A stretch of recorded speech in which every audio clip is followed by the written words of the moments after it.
Alright, fourth game. Let's see.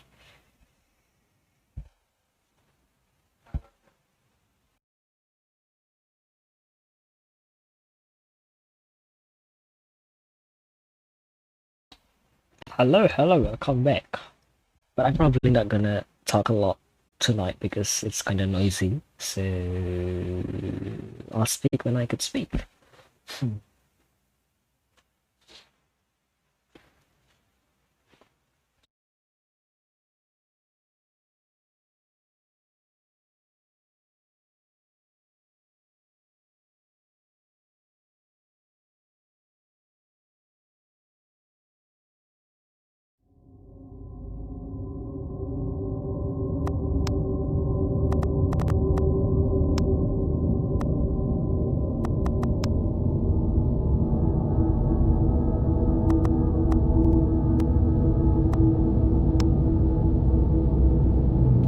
See, look at this. If I use high, I only have 15, and this is medium, 900 pixel, and I only have 15 FPS.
Like I said, tetap kentang begini jadinya. Ntar tak coba lagi.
Please wait a second.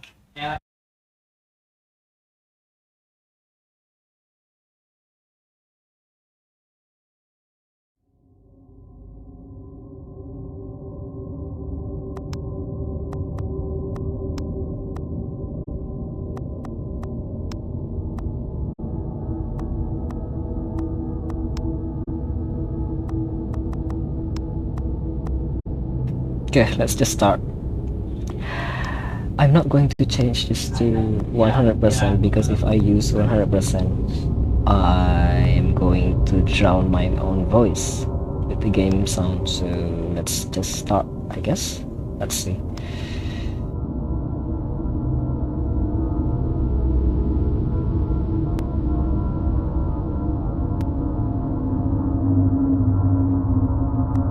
I am writing this under an appreciable mental strain, since by tonight I shall be no more.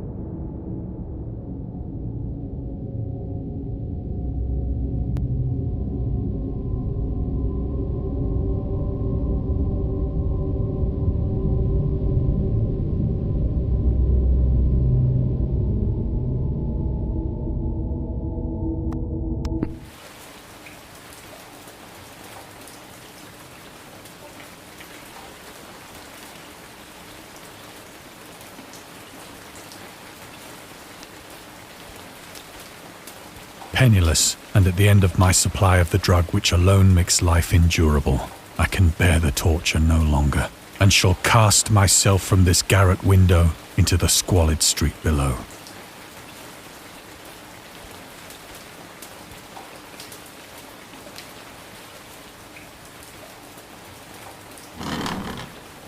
Do not think from my slavery to morphine that I am a weakling or a degenerate.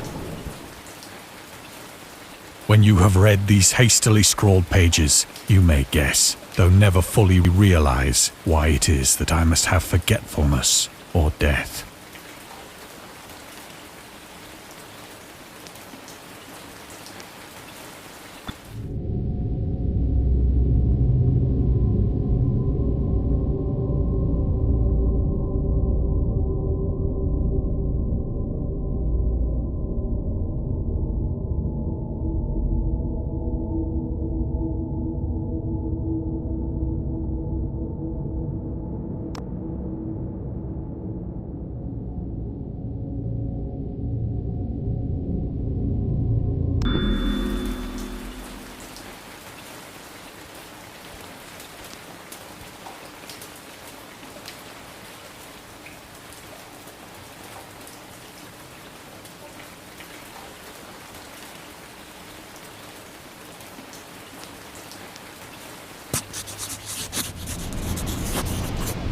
It was in one of the most open and least frequented parts of the broad Pacific that the packet of which I was supercargo fell a victim to the German sea raider.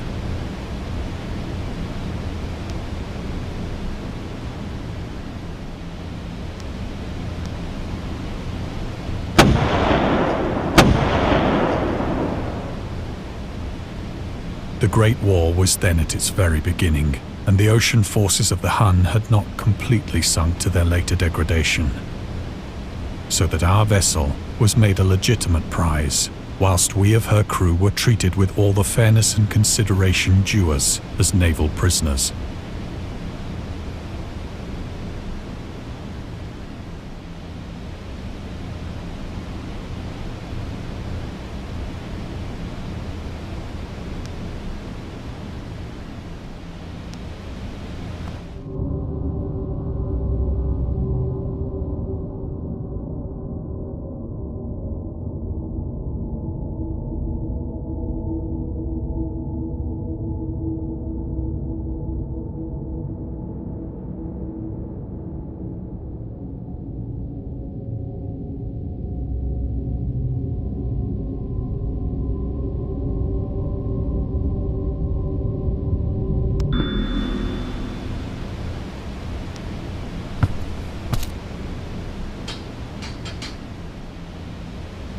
So liberal, indeed, was the discipline of our captors, that 5 days after we were taken, I managed to escape alone, in a small boat, with water and provisions for a good length of time.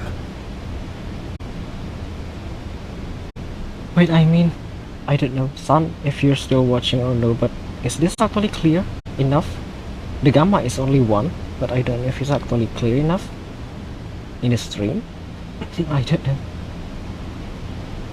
Well, I'm just going to check by myself.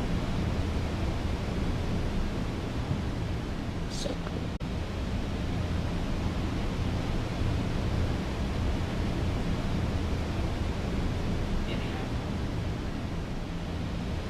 Oh, it's quite dark.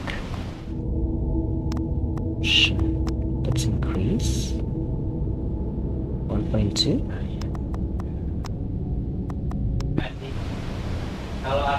Kalau aku mananya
When I finally found myself adrift and free, I had but little idea of my surroundings. Never a competent navigator, I could only guess vaguely by the sun and stars that I was somewhat south of the equator.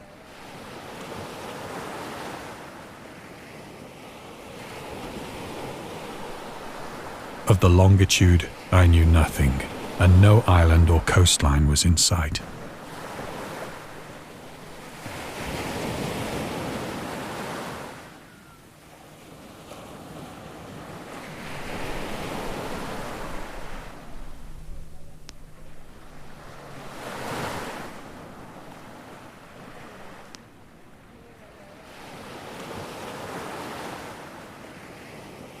The weather kept fair, and for uncounted days I drifted aimlessly beneath the scorching sun, waiting either for some passing ship or to be cast on the shores of some habitable land.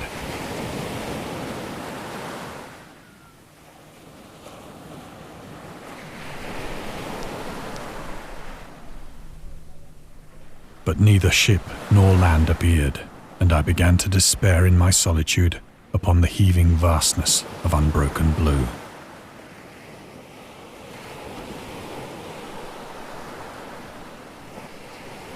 The change happened whilst I slept. Its details I shall never know, for my slumber, though troubled and dream-infested, was continuous.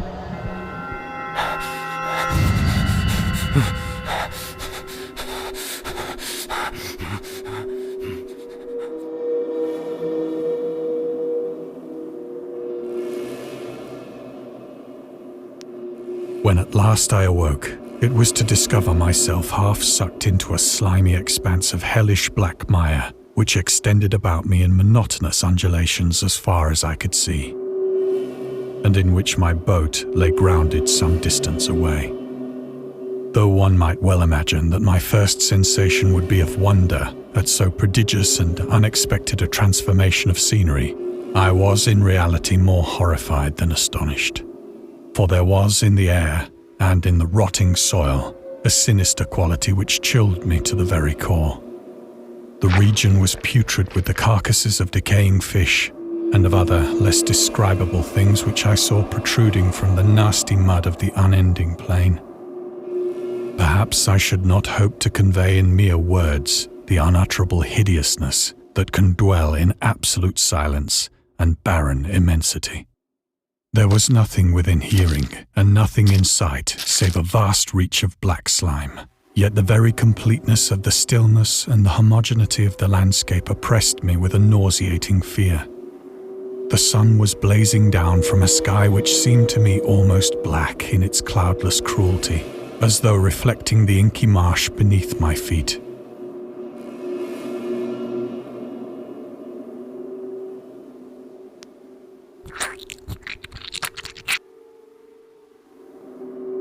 As I crawled into the stranded boat, I realized that only one theory could explain my position. Through some unprecedented volcanic upheaval, a portion of the ocean floor must have been thrown to the surface, exposing regions for which innumerable millions of years had lain hidden under unfathomable watery depths. So great was the extent of the new land which had risen beneath me, that I could not detect the faintest noise of the surging ocean, straining my ears as I might. Nor were there any seafowl to prey upon the dead things.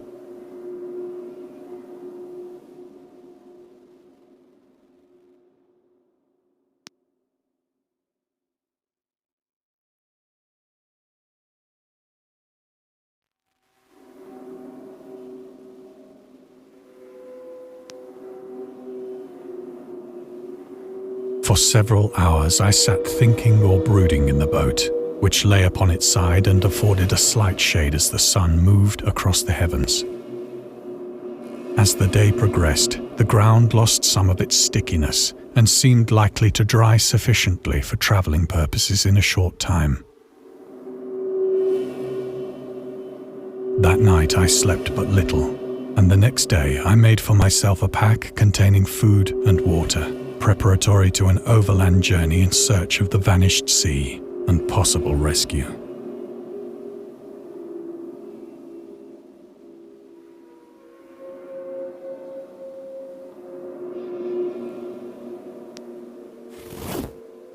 On the third morning, I found the soil dry enough to walk upon with ease. The odor of the fish was maddening, but I was too much concerned with graver things to mind so slight an evil, and set out boldly for an unknown goal.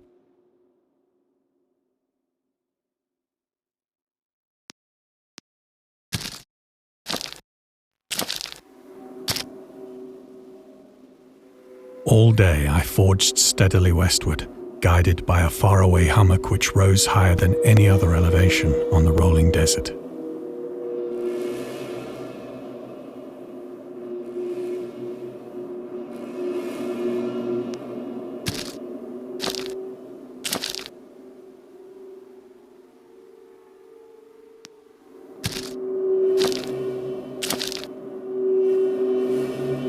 That night, I encamped, and on the following day still travelled toward the hummock, though that object seemed scarcely nearer than when I had first espied it.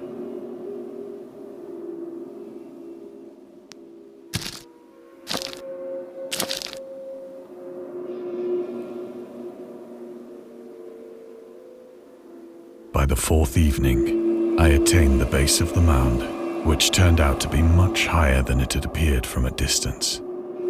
An intervening valley setting it out in sharper relief from the general surface. Too weary to ascend, I slept in the shadow of the hill. I know not why my dreams were so wild that night, but ere the waning and fantastically gibbous moon had risen far above the eastern plain, I was awake in a cold perspiration, determined to sleep no more.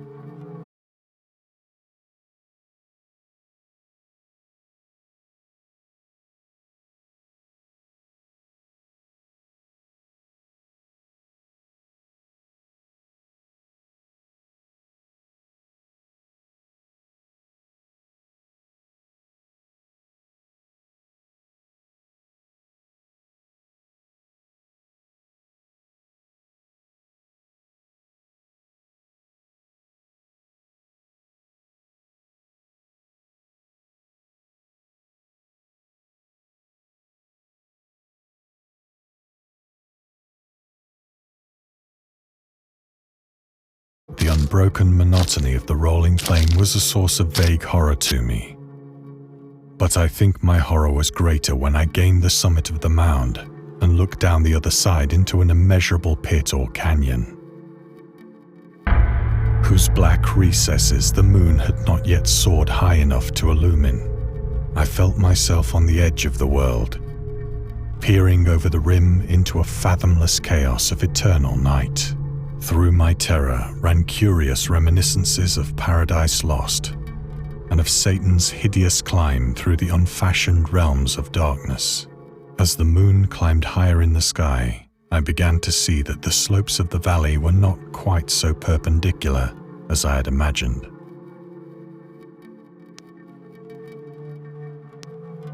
Ledges and outcroppings of rock of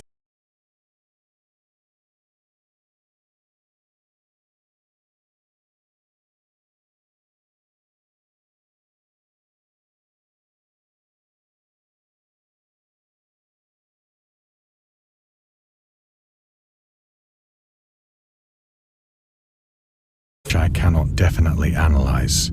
I scrambled with difficulty down the rocks and stood on the gentler slope beneath, gazing into the Stygian deeps, where no light had yet penetrated. All at once, my attention was captured by a vast and singular object on the opposite slope, which rose steeply about 100 yards ahead of me, an object that gleamed whitely in the newly bestowed rays of the ascending moon.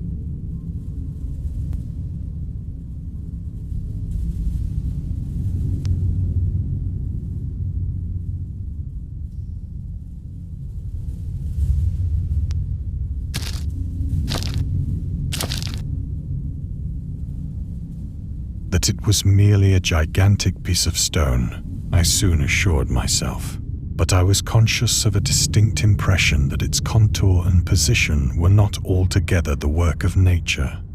A closer scrutiny filled me with sensations I cannot express.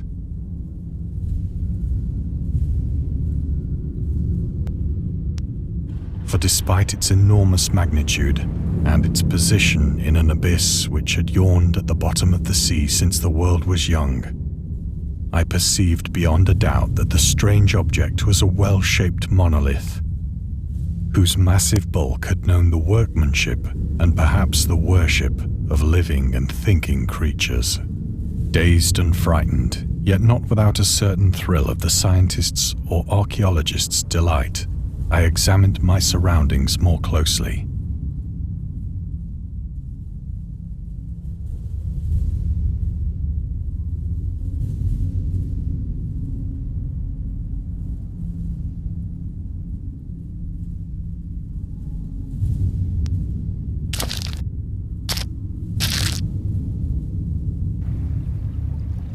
The moon, now near the zenith, shone weirdly and vividly above the towering steeps that hemmed in the chasm,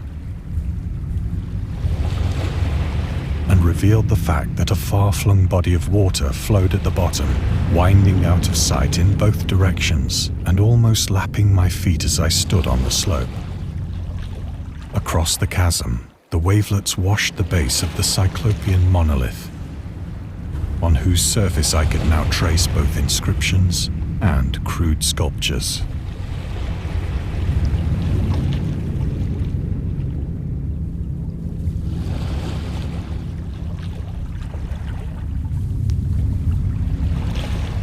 The writing was in a system of hieroglyphics unknown to me and unlike anything I'd ever seen in books, consisting for the most part of conventionalized aquatic symbols such as fishes, eels, octopi, crustaceans, mollusks, whales, and the like.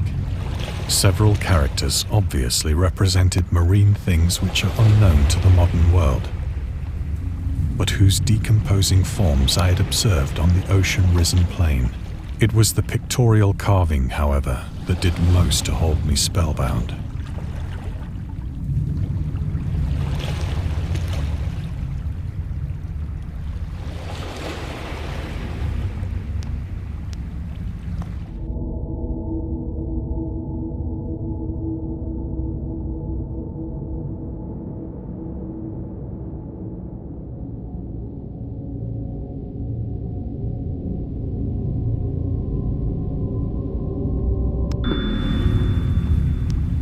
Plainly visible across the intervening water on account of their enormous size were an array of bas-reliefs whose subjects would have excited the envy of a Doré. I think that these things were supposed to depict men, at least a certain sort of men, though the creatures were shown disporting like fishes in the waters of some marine grotto, or paying homage at some monolithic shrine which appeared to be under the waves as well. Of their faces and forms I dare not speak in detail, for the mere remembrance makes me grow faint, grotesque beyond the imagination of a Poe or a Bulwer. They were damnably human in general outline, despite webbed hands and feet, shockingly wide and flabby lips, glassy, bulging eyes, and other features less pleasant to recall. Curiously enough, they seemed to have been chiseled badly out of proportion with their scenic background. For one of the creatures was shown in the act of killing a whale, represented as but little larger than himself. I remarked, as I say, their grotesqueness and strange size, but in a moment decided that they were merely the imaginary gods of some primitive fishing or seafaring tribe. Some tribe whose last descendant had perished eras before the first ancestor of the Piltdown or Neanderthal man was born.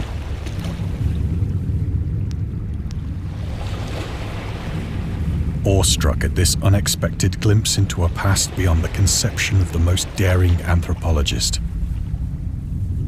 I stood musing whilst the moon cast queer reflections on the silent channel before me. Then, suddenly, I saw it. Then, with only a slight churning to mark its rise to the surface, the thing slid into view above the dark waters. Vast, Polyphemus-like and loathsome, it darted like a stupendous monster of nightmares to the monolith. about which it flung its gigantic scaly arms, the while it bowed its hideous head and gave vent to certain measured sounds.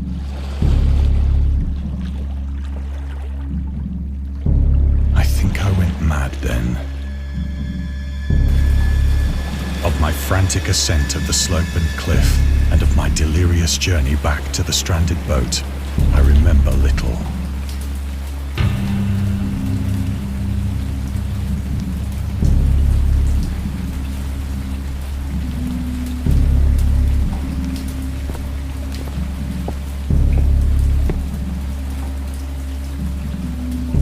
I believe I sang a great deal and laughed oddly when I was unable to sing.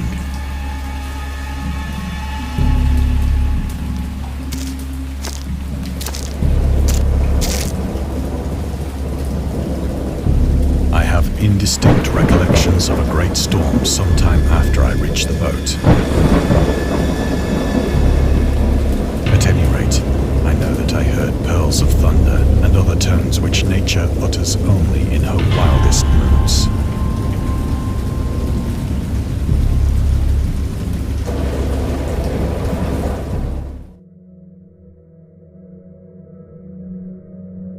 When I came out of the shadows, I was in a San Francisco hospital, brought thither by the captain of the American ship which had picked up my boat in mid-ocean. In my delirium, I had said much, but found that my words had been given scant attention. Of any land upheaval in the Pacific, my rescuers knew nothing. Nor did I deem it necessary to insist upon a thing which I knew they could not believe.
Once I sought out a celebrated ethnologist and amused him with peculiar questions regarding the ancient Philistine legend of Dagon, the fish god.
But soon perceiving that he was hopelessly conventional, I did not press my inquiries.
It is at night, especially when the moon is gibbous and waning, that I see the thing. I tried morphine, but the drug has given only transient surcease and has drawn me into its clutches as a hopeless slave. So now I am to end it all, having written a full account for the information or the contemptuous amusement of my fellow men.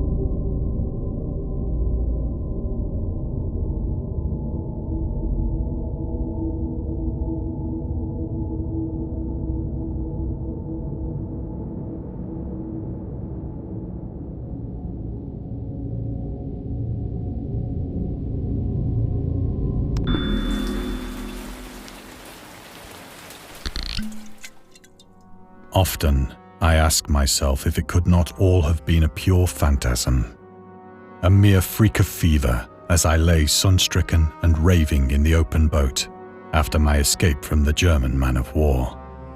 This I ask myself, but ever does there come before me a hideously vivid vision in reply.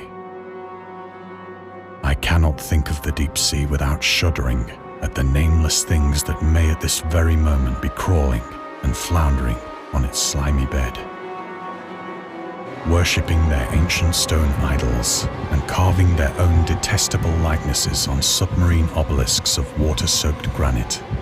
I dream of a day when they may rise above the billows to drag down into their reeking talons the remnants of puny, war-exhausted mankind. Of a day when the land shall sink and the dark ocean shall ascend amidst universal pandemonium.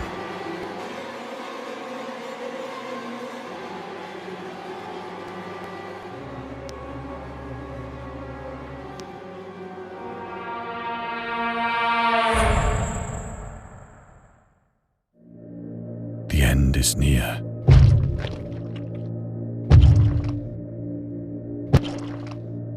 I hear a noise at the door, as of some immense slippery body lumbering against it. It shall not find me.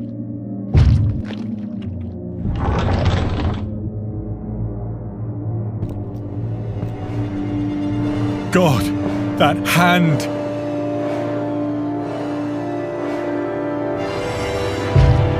The window! The window!